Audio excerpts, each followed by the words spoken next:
Hello folks, welcome to another week.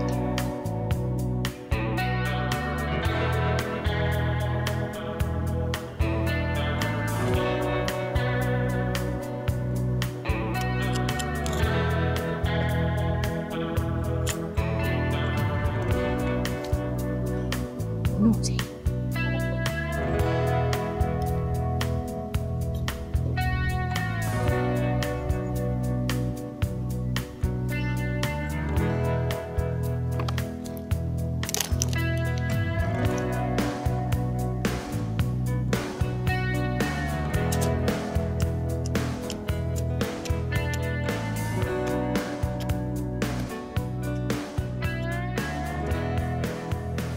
This week's as good as any to move the fruit trees. I want to get them more in line with the rest. So there's a couple that are a bit skewy.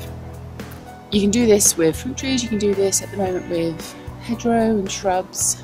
It's because the weather's okay, it's not too harsh, and the plants themselves are also dormant. So, pretty good time to do it, so let's get on.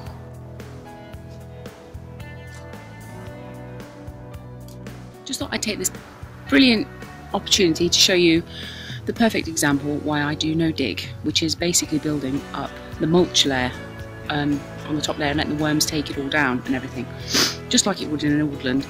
Because this is as far as I've dug down. That's my spade, so it's pretty much a spade's length, and we've now hit the pure clay layer. The perks of living near a quarry. That's why I do no dig. Thank you, Charles Dowding.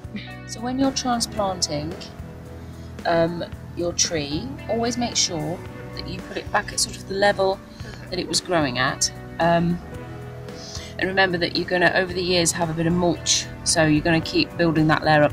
Never ever go past this point here, where the type of tree that it is has been grafted to the rootstock.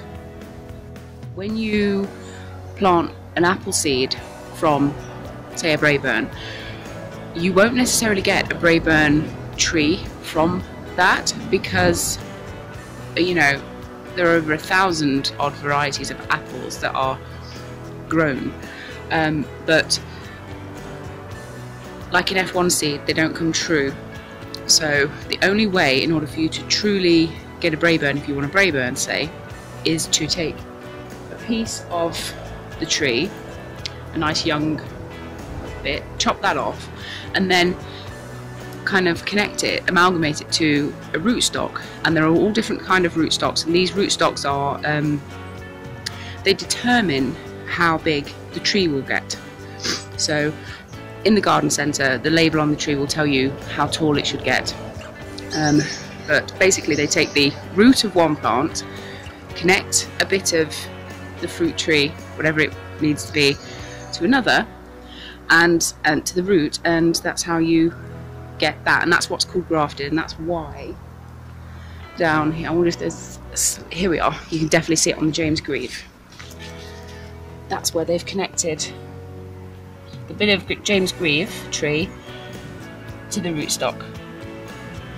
And I know somewhere in England, possibly Kent, it's the Garden of England, there's actually a tree, it's called the orchard tree, and it's where it's got about 40 odd varieties of different fruit on the one stem. And that's a great way of keeping rare varieties and heritage varieties on the go, without needing copious amounts of land. So that would be really cool to see, wouldn't it? 40 odd fruits on one tree. 4, 3, 2, 1.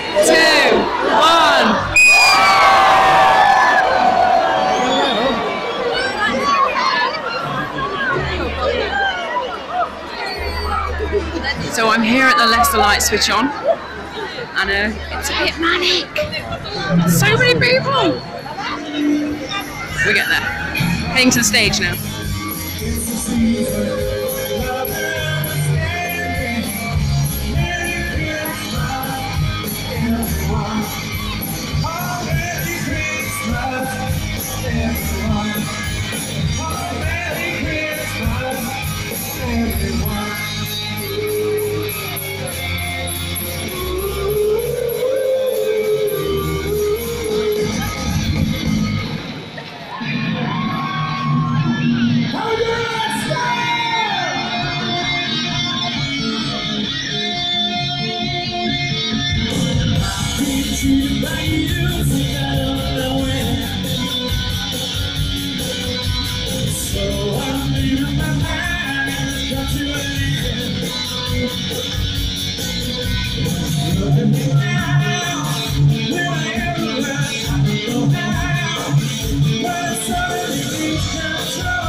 Mamma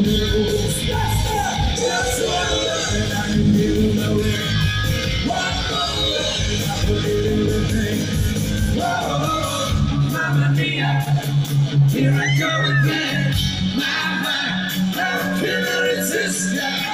Mamma mia, does it show again?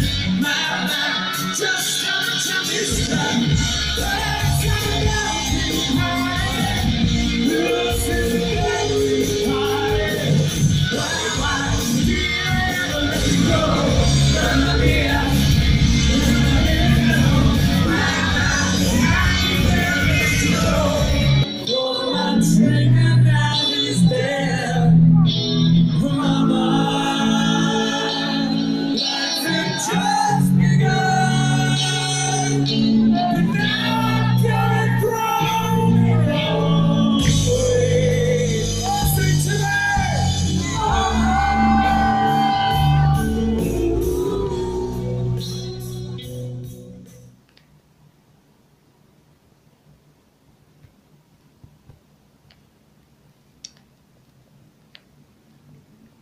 Well, that's it for another week, and I'll see you again soon.